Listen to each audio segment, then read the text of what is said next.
wonder if faith and performance can truly coexist? Whether you're a believer or just curious, this conversation opens up the tension between art, spirituality, and purpose on stage.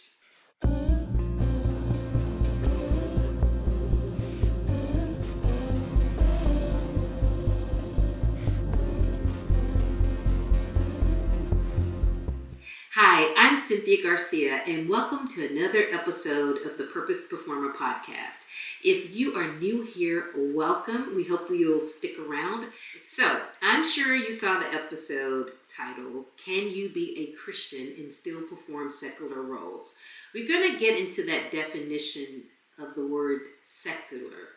But just to paint a picture for housekeeping, I am wanting to explore the theme of navigating non-religious roles without compromising our or your witness if you are a believer. And just a quick disclaimer, this conversation isn't about condemning what others choose. It's about inviting thoughtful, spirit-led discernment. So if you've ever wrestled with taking on a role that isn't overtly Christian, you're in good company, and today we're going to talk honestly about it. If you're new here, the Purpose Performer Podcast is a space where faith, theater, and culture collide with conviction. I have a question for everyone here. Does every role need to be Christian for the performer to be faithful? Faithful to whom? Faithful to God. Before we go any further, I said we would define what we mean by secular. What does that mean? That's very Christianese. That's very churchy, that word. That's a word we use in the religious circles, I'll admit it. But what do people really mean by it? In short, it just means roles in dramas or comedies or historical pieces that don't center faith, where faith is not the center. That's what I mean by secular. And I also want to note that secular isn't synonymous with sinful. We're just having a conversation. And when we think about these roles and we think about ourselves as believers, I'm a believer and perhaps you are too. And if you're here, you're likely a creative and or are in the performing arts, then maybe this is something that has come to mind. Like, what's the line? What's the line of a portrayal versus a promotion of sin? That's what I want to discuss. Let's talk about it. When we have these different roles that are presented to us, if we're really fortunate enough to have a role presented to us, I know I'm always excited if I have an audition and I bring my A game, and then I have the good fortune of being called back and I bring my A game again, possibly reading with some of the other talent who would maybe be considered for other roles in this particular production. It's such a delight. I love it, love it, love it. And if I'm ultimately cast in the role, then I get the script. I'm so excited to go through the script and see what is the story about. It's just a lovely, lovely journey. The whole thing from beginning to end is a great journey, and I'm sure you could attest to it if you're also an actress like myself. Not only am I an actress, I am a playwright. And I have produced plays. I have produced plays over the past 15 years or so. In fact, I just finished closing a faith-based theater company. We served the Houston community for 10 years, from December of 2014 until last year. We had to unfortunately close our doors. But you'll learn more about me as you continue to watch this channel. So here's a good time to ask for you to go ahead and subscribe if you haven't subscribed, if you like content like this, and like this video so it can get out to more performers and more believers, more Christians, more people of faith. When we are talking about these different roles that are presented to us, I think a question we can ask ourselves is the role glorifying sin, or is it exploring brokenness? There is a line there. I'm sure you can relate to a lot of the shows that are coming out now that are very dark. They are very mystical. They have dark matter all throughout the film. There's a lot of violence, a lot of gruesome energy in the film. And is that necessary? It's just a question. Is it something that glorifies sin, or is it exposing brokenness? And I think we, as believers, as critical thinkers, I think we should be able to discern which is in what category. For example, you could have a movie where a person has really been down on their luck, and as a result, they may decide to commit a crime. And maybe by the end of the film, we've seen opportunities for redemption, whether the person or the character has decided to accept those moments of grace or not. Because we all know life has its ups and downs. We are in a fallen world. And as a result, there are all kinds of things that all kinds of people from different backgrounds go through on a day-to-day basis. But we as actors, we have the opportunity to understand when we receive a script, is it centering around someone's brokenness, or is it truly just glorifying sin? I really love a good story with a good beginning, middle, and end. And it doesn't have to be tied up in a nice little bow. It has to be real. It has to be real or feel real for me to enjoy it. And I love plays that make me feel something, and so I aspire to write plays that make people feel something, whether it's laughter or compassion or empathy, or they contemplate maybe a serious matter, or help a person to have more hope or to be encouraged. I like to write plays like that. And so those are the types of performances I truly enjoy. I think that's a question we should ask ourselves. Is it glorifying sin, or is it exploring brokenness? Because let's face it, brokenness is a real thing. As an example, I would like to talk about one of my favorite actors, Denzel Washington. Denzel, I'm sure, he's a fan favorite of a lot of people, but the reason I bring him up is because he was in an interview that I will never forget.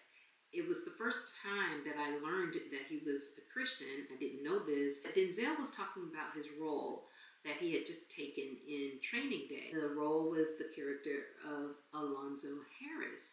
And if you know Training Day, you know that Denzel was nominated and won for his portrayal of Alonzo. He won his Oscar. Alonzo was a rogue cop. I mean, just truly morally corrupt.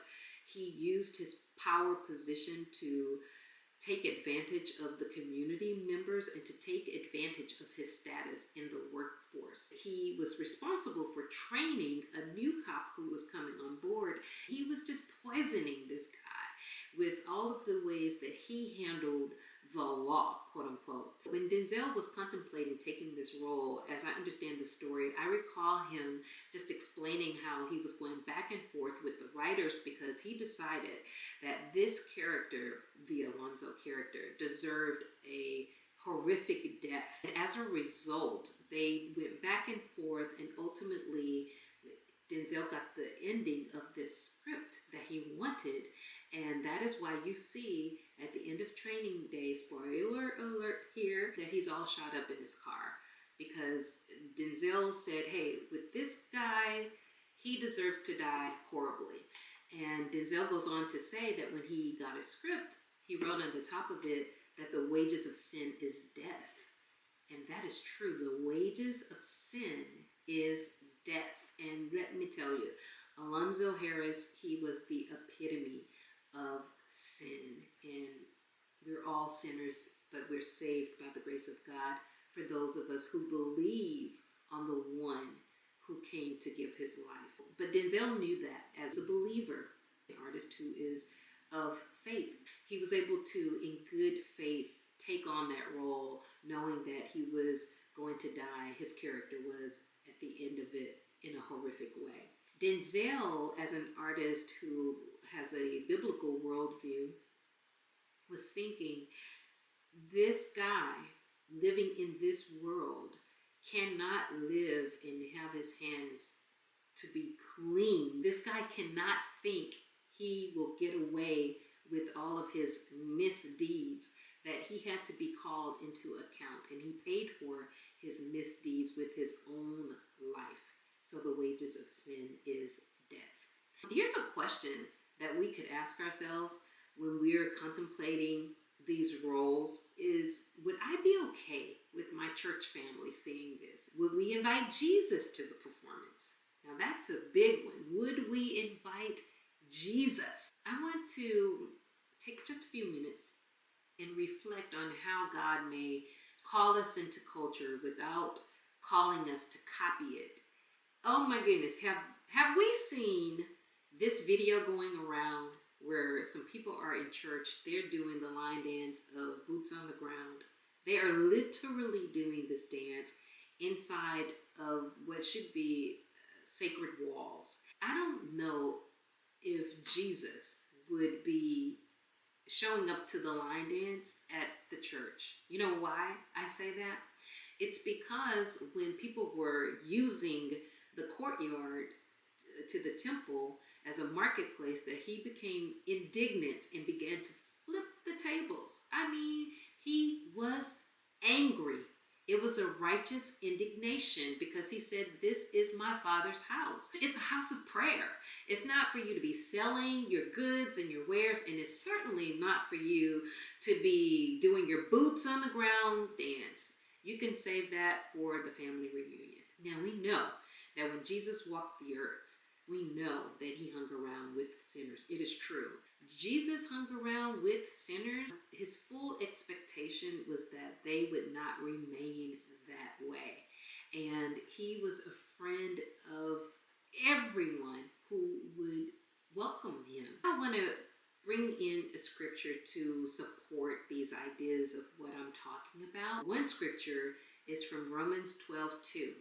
Which talks about not being conformed to this world, but being transformed by the renewing of our minds. And that's why we're having this conversation today. We are challenging ourselves to think in a more biblical way about our work as artists and creatives.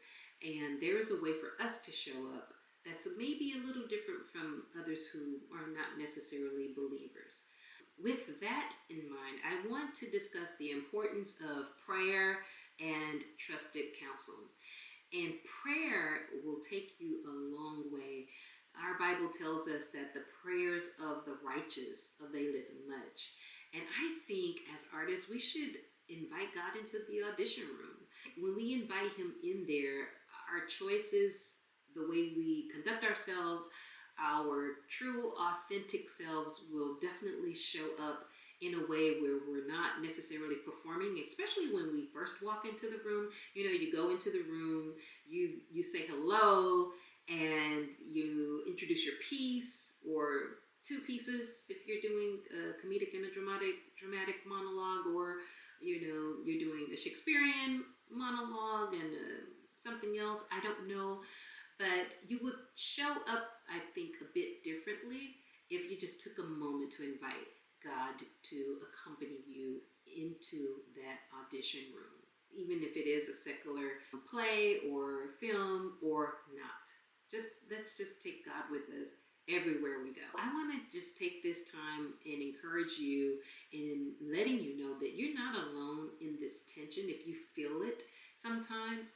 Because God cares more about your heart than your credits. He's going to help you to decide what you should accept and what you should not accept. Here's something you can do. You can journal about a role that you recently accepted or you recently declined. Because when we journal these things and we look back over them, we can start to see a pattern.